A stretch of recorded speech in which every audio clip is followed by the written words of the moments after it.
Hey guys, it's finally here. Little Spit is real and she is on the way to your passenger seat. Thank you to everyone who supported and anyone who is looking to snatch one for themselves.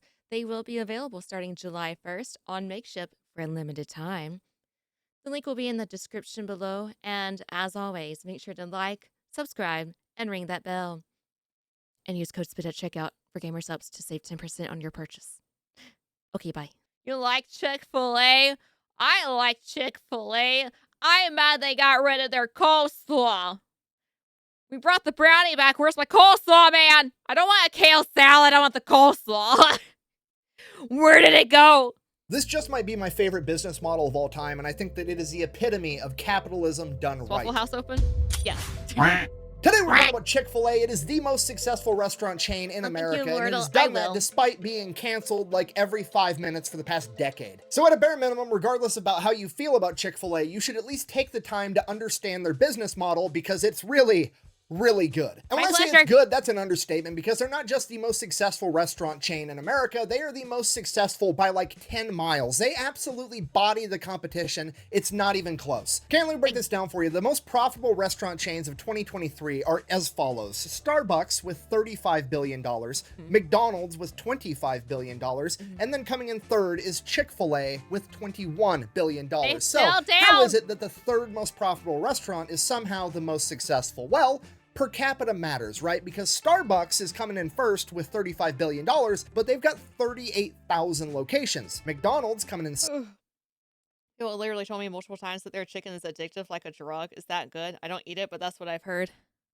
It is. You should eat the chicken. Eat more chicken. Eat more of it. Their milkshakes are fantastic. I love their milkshakes. No, you get the kale salad. I don't want the kale salad, Immortal! Second with $25 billion, but they've got 40,000 locations. Chick-fil-A is coming in third place with $21 billion, and they have 2,900 locations. Okay, these other restaurant chains are 12 times larger and have roughly the same output as Chick-fil-A. Did you know that Chick-fil-A's, they have to have a certain amount of distance between each other to build? So you can't, like, you know, like Waffle House, you have a Waffle House, and then 3 buildings down, there's another Waffle House. Chick-fil-A isn't like that. You have to have a Chick-fil-A, and then there has to be a certain amount of distance between that Chick-fil-A to another Chick-fil-A being built or made or franchised, etc. And I'm like, why make more Chick-fil-A's? I want more. The average Chick-fil-A is like 12 to 14 times more profitable than your average McDonald's or Starbucks, which is absolutely fucking insane. And then it gets even crazier when I remind you that Chick-fil-A isn't open on Sundays, meaning that Chick-fil-A is outperforming all of its peers with less locations, working less hours a day, working less days per week. And we're going to get into how that's possible right after a word from our sponsor. Today's video is brought to you by Rocket Money. It is your all-in-one finance app capable of doing pretty much anything you could want. It does all the normal stuff that you would expect, like help you set a budget, monitor your credit, even track your net worth. But what sets Rocket Money apart is they help you identify every single subscription that you are paying. Fat files. I'm going to have it also linked in the description down below. Let's get back to the video. Anyways, let's take it from the top. All right, our story begins March 21st, 1921, when this old guy was born. Well, he was a baby at the time. He was just born. It was his first birthday. Well, his 0 birthday, which doesn't make sense because technically that literally is his first birthday, but we don't call it your first birthday until you've already been alive for a whole year, which... Anyway, birthdays are dumb. Moving on. I don't eat healthy. Sorry, anyways, that's Truett Cathy. He is a founder of Chick-fil-A, and when he was 20 years old, Pearl Harbor was attacked, at which point I assume he thought to himself, you know what this world needs? Less fascism and more dope-ass chicken sandwiches. So, he joined the army. So he goes, he fights in World War II, fast forward, 1945, Allies win, he comes back home, crosses defeat fascism off the to-do list, only thing left, make a dope-ass chicken sandwich. First things first, gotta have a restaurant, right? So he opens up his own restaurant. It is called Dwarf House, and it is open 24 hours a day, 6 days a week, every day except for Sunday. He's a real religious guy. He just believed in taking Sundays off. So that's what he's up to. This guy's a fantasy nerd, apparently. For like the next 21 years, from 1946 till 1967, he's running this singular restaurant that is his, getting a bunch of experience, learning, you know, doing the whole shtick. His current restaurant has this enormous menu. Then one day in 1967, he's working with this food distributor that offers him a deal on chicken breasts because they are selling chicken breasts to the airline, and the airline can only take these little tiny chicken breasts that fit inside the little itty bitty airline food trays. So all the chicken breasts that he's going to be getting are just the big juicy ones. And he's like, yeah, I can figure something out. From there, he goes into his lab trying to figure out the best way to cook. He's like, yeah, give me those juicy breasts. I'm gonna make them good. Chicken breasts, and he decides he's gonna pressure cook it inside fancy peanut oil with his secret blend of herbs and spices, and that recipe is still locked up in Chick-fil-A headquarters to this day. So he's done it. He's made the best fried chicken the world has ever seen. So he's like, okay, only problem, it's pretty greasy. Like it's really greasy. It's too greasy to eat with your hands. So he's like, okay, well, I'm just gonna stick it inside of a hamburger bun with butter and 2 pickles and make it a sandwich. And thus, the chicken sandwich was born, or at least that's what Chick-fil-A says. They say that they're the ones that invented the chicken sandwich, and this was it. So he's like, you know what? I'm done with this enormous menu selling all these different items. I'm just gonna sell this chicken sandwich. I'm gonna rename my restaurant from the Dwarf House to Chick-fil-A, and this is all I'm gonna sell. And the rest is history, okay? Fast forward like 6. It's kind of funny how completely different it is. We have a Dwarf House that sold apparently a lot of stuff. So we're talking about probably a lot of variety, burgers, chicken, maybe like pancakes or something. I don't know. Literally everything under the sun, country fried steak, country fried chicken or something. I don't know. To just Chick-fil-A. Dwarf House, Chick-fil-A. Everything chicken. Years, guess what they're still doing today? They are selling that exact chicken sandwich, which leads me into the first principle of why they're so successful. They follow the simple rule of if it's not broke, don't fix it. Okay, the chicken sandwich is perfect. Leave it alone. Nobody touch it. Just keep selling the exact same thing that got you here. I know that sounds simple and dumb, but most companies can't help but fuck this up. That is a Cheez-It inside. 16 times the size of a regular Cheez-It, I present to you the Cheez-It Crunch Wrap. Okay, and I can give you a real life example why changing shit up and having promotional items all the time is a terrible idea. I used to eat Doritos all the time. Then, one day, Doritos came out with this new flavor called Buffalo Ranch Doritos Jacked, and they were the best Doritos on the planet by like 10 miles, and I probably ate a bag of them every day for several years straight. Then, one day, they just disappeared and they quit making them, seemingly for no reason. I can only assume it's because it was driving down the sales of all the other flavors, because they were the best Doritos ever. And now, guess what? I just don't eat Doritos anymore, because every time I eat a normal Dorito or a Cool Ranch Dorito or a sweet chili Dorito, I go, oh, it's like a shittier version of Doritos Jacked Buffalo Ranch, and I don't. That's why I feel like they need to do, I mean, I guess that's why they do like even Mountain Dew with Baja Blast. They used to do it through summer times. I think it's all the time now because it does so well. But like at least have it for a small amount of time, you know, just to get your sale and such. Dorito. Don't even like it anymore. Okay, because you gotta realize, people are creatures of habit. I would have habitually eaten a bag of Doritos Jacked every day till I died if they gave me the option to, but they took Doritos Jacked away, then they essentially broke my habit for me, and I just never went back to eating normal Doritos, okay? So, it was a giant mistake to have the promotional item in the first place, because if they didn't have that, I probably would have just kept eating normal Doritos for the rest of my life. But no, they fucked it up. Which leads us right into our next principle, the KISS principle. Keep it simple, stupid. And this is really where Chick-fil-A excels. Okay, let me break this down for you. Here's their entire menu. They sell chicken sandwiches. That chicken can be fried or grilled, and it can come with cheese or lettuce if you want. And then they also have chicken nuggets and chicken tenders.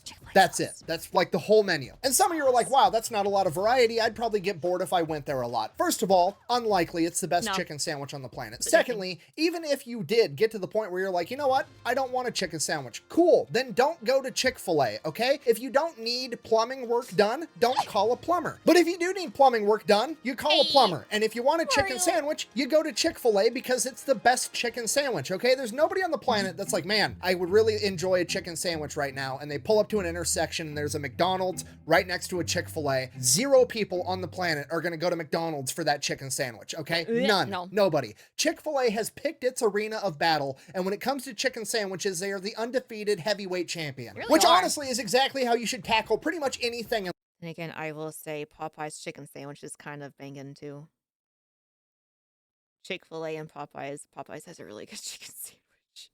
Life, okay? Pick the one thing It's that you want to crispier. excel at and just be the best in the world at it, and you're going to make way more money than anybody else, okay? Yeah, just Let be me break this better down at for you. everything Every else. person that you've ever looked up to, pretty much ever, you've admired for the fact that they are the best in the world at something, or they excel at one thing in particular, okay? Yeah, Michael see Jordan me. hasn't played basketball in decades, but everybody on the planet knows who Michael Jordan is because that motherfucker was the best at playing basketball. Okay, you've never had a role model in your entire life where you're like, wow, I really look up to this person because they're pretty mediocre at a bunch of random shit. I don't look up to anyone because I would just be disappointed probably later on.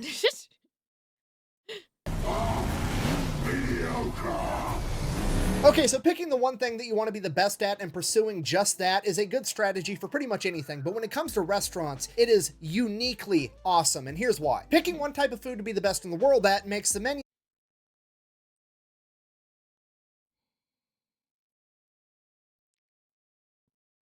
Slaw is missing. Superfood side. Get rid of that crap. Where's my slaw? Bring my slaw back. Right now.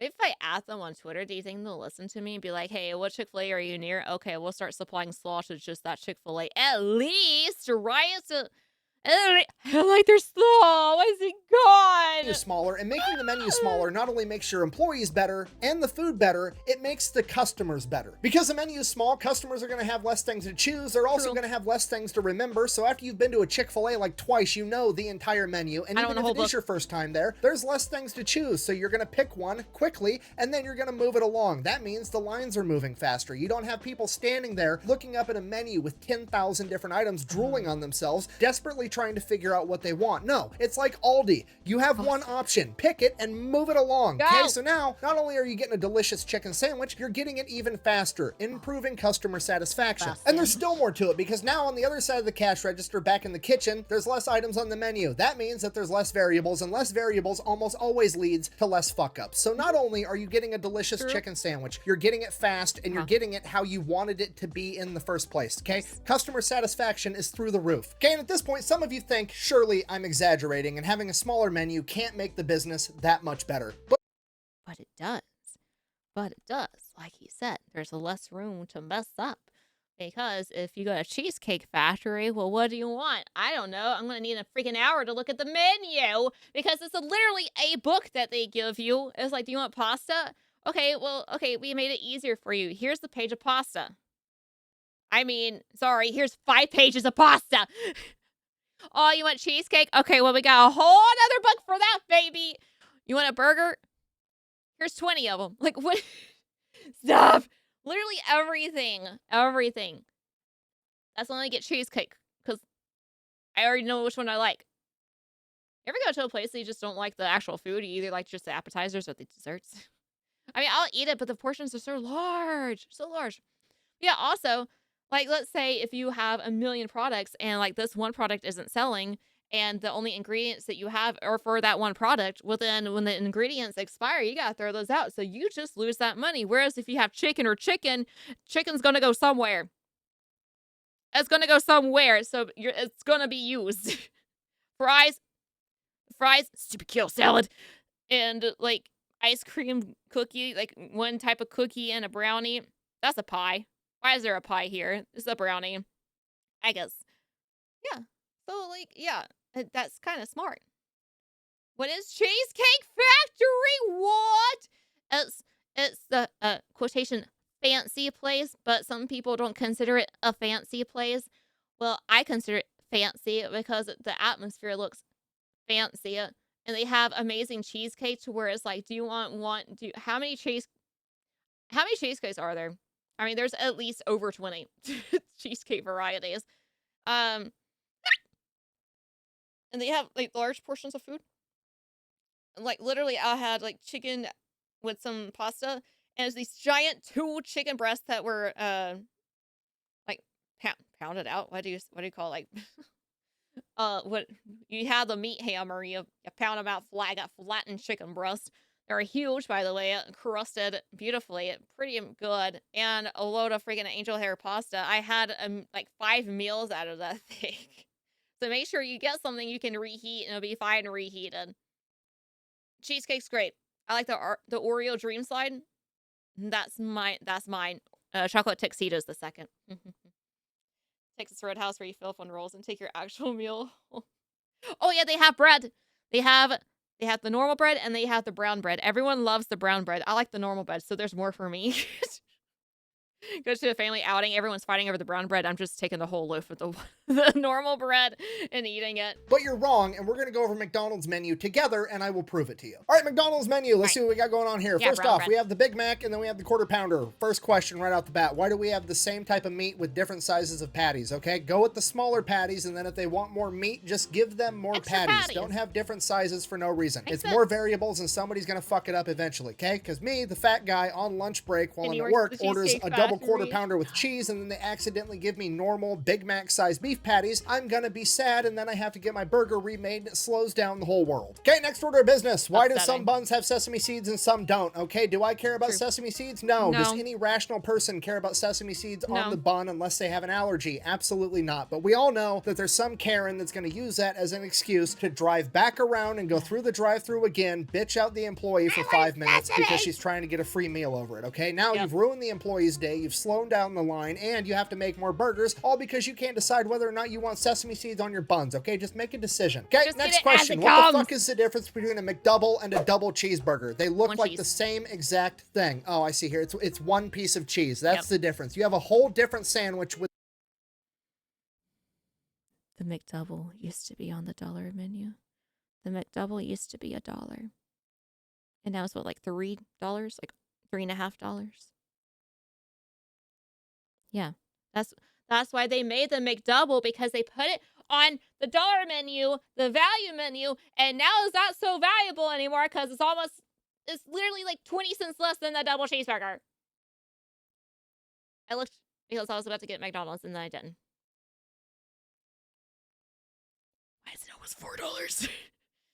with a different name over one piece of cheese. Okay, just pick how you're making a double cheeseburger. Do you want it with one piece or 2 pieces of cheese? Don't have 2 different options, because now I have to listen to the next 10,000 people ask, what's the difference between the McDouble and the double cheeseburger? One's cost 7 cents more because it has an extra piece of cheese. Okay, that's dumb. Get rid of it. They're the same picture. All right, moving on. Chicken and fish, adding 2 more types of meat, which is more variable, so that's bad right off the bat. Secondly, the best sounding one is the Bacon Cajun Ranch McCrispy. Now, unfortunately, it's a limited time only item, and it's probably the best one because that sounds way better than a regular McCrispy, which means I'm never going to eat a regular McCrispy ever again because I'm always going to... I guess you can add the stuff on there, but I know that's probably going to be a lot more expensive. Be thinking about the one that got away, the delicious Bacon Cajun Ranch McCrispy, okay? Stop doing limited time and seasonal items. Every time I lose a limited time item, it's like getting dumped by a girlfriend, okay? Quit putting people through that. Either keep the item or don't keep the item. Okay, next order of business. Why are we adding a 3rd additional bun? Okay, this one also has no sesame seeds. Just put the no sesame seed bun on this one. But why does it have the split bun?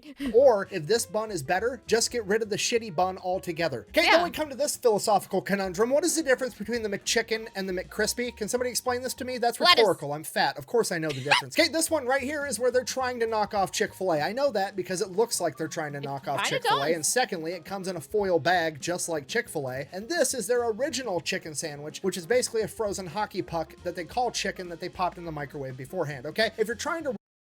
So the chicken's different? Oh, I didn't know that. I didn't know that. Rip off Chick-fil-A, just commit to it and get rid of this one altogether. Okay, moving on. Okay, then we have the chicken nuggets. Hey, stop it!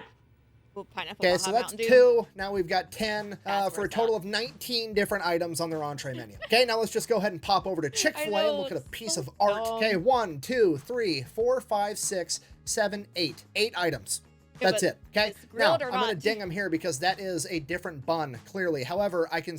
Can't consider anything at places like McDonald's as food at this point. True. Who knows what we're actually eating? Mayo sandwich has the same chicken. What? The mayo sandwich? McCrispy used the same chicken patty. The junior one? See from here that bun looks like it tastes like shit. So clearly it is a healthier bun somehow that's going with the healthier cut of chicken. So at least that makes... I will say, again, I'm pausing. If you want a little healthier, the grilled chicken sandwich, usually I like my fried chicken because who doesn't like fried food? I know some people don't. But Sometimes I'm like, man, I just want something more fresh, so more clean. The either Chick-fil-A sauce on this or the honey roasted barbecue. Is it honey roasted barbecue? Is that what it's called? On that chicken sandwich. Mwah. Oh my gosh, it's so amazing. It is so good. Now I want one. I want this sandwich with a honey roasted barbecue, whatever it's called. Sense, okay? Okay, moral of the story, less items with less ingredients equals less fuck-ups, which makes everything move faster. And this is where I really think they get capitalism right, and that principle is slow is smooth and smooth is fast. You see, there's only 2,900 Chick-fil-A's, and they're not in a hurry to put up a bunch more. They would rather have one really good Chick-fil-A as opposed to 10 pretty mediocre ones. And that's why one Chick-fil-A makes 12 times as much money as a McDonald's. And having this mentality allows them to focus on the original goal, which is just having good food. When you compare Chick-fil-A to McDonald's... Sorry, I saw those fries. They changed the recipe of the fries, and I am mad about that because they're not near as good. Why would you change the freaking perfection of the ingredients? Why Chick-fil-A? Have they changed it back yet? Because I'm kind of upset about the fries. And this is why I'm also really mad about the slaw, because if I don't really like the fries anymore, then I want the slaw, but I can't have the slaw because they don't have that anymore at all. Well, what side am I going to get? I'm going to have to go with the fries and just drench it in Chick-fil-A sauce. That's usually what happens anyway.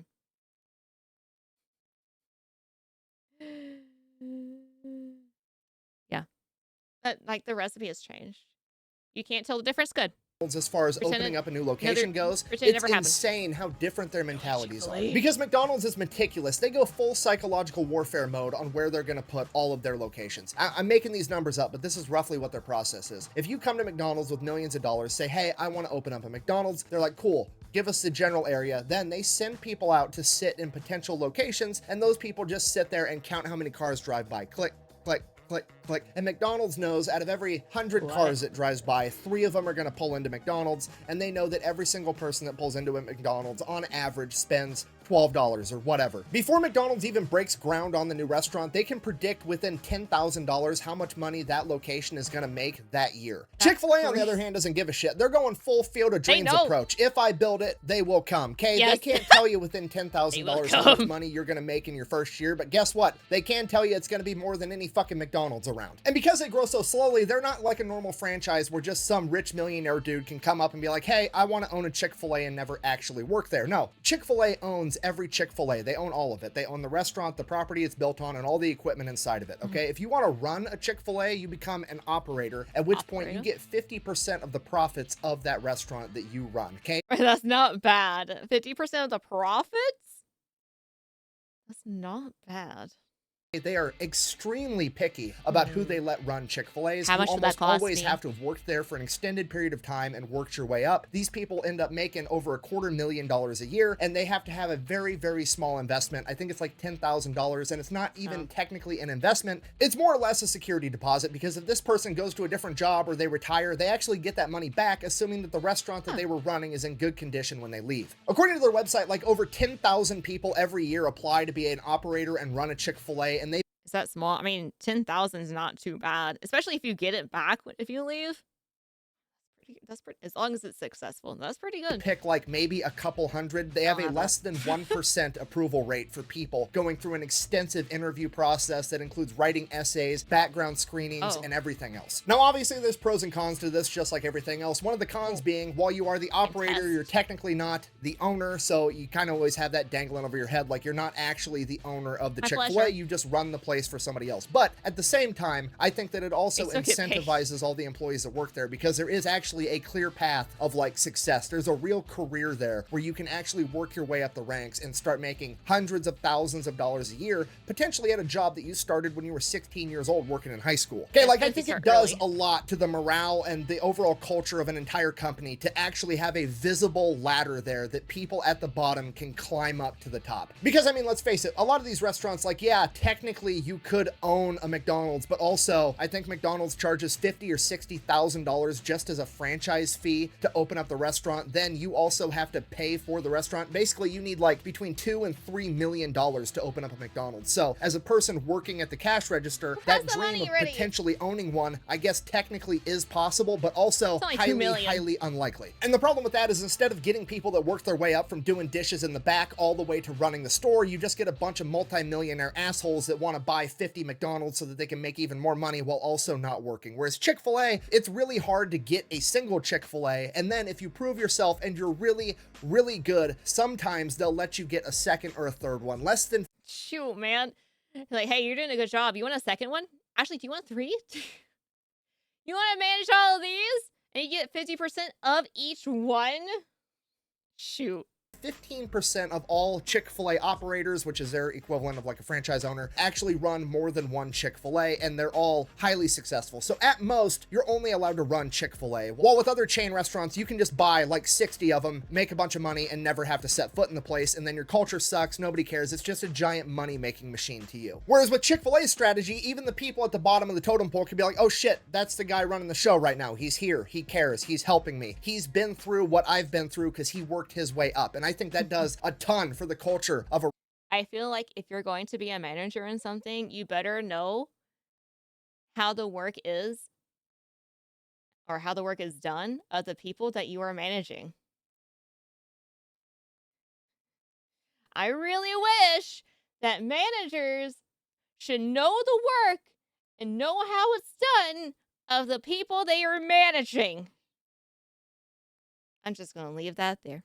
Restaurant or any business really, and I think it's pretty obviously visible from the outside if you've ever been to a Chick-fil-A. I think it's the best service out of any fast food restaurant I've ever been to. People are usually happy, and the statistics support that. They have half the turnover rate as a typical fast food restaurant, and they pay a little bit more on average. In the same vein as Slow is Smooth and Smooth is Fast, this company also operates on little to no debt, okay? They're closed on Sundays, they donate to a lot of charity, and they don't really like debt. Dave Ramsey is absolutely in love with this company. And what I mean by this is, unlike other companies that go and get big loans to expand, they don't. They save up money, and once they have enough money to open a new restaurant, they open the restaurant. And I think that this makes the entire workplace environment better for absolutely everybody, because now the dude at the very top, the upper management levels, aren't freaking out about the bottom line. They don't have interest payments. They don't have payments they have to keep making all the time. It makes a low stress environment for them, which means they're not putting a bunch of stress and pressure on all the people below them. And that trickles all the way down throughout the entire company and just makes everything 100 times better. So in conclusion, whether you like Chick-fil-A or not, you should absolutely pay attention to what they're doing, because it is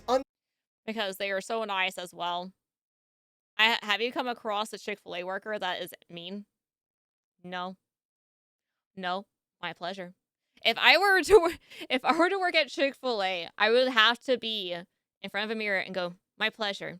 Probably have something speak to me and go, my pleasure, my pleasure, my pleasure, my pleasure.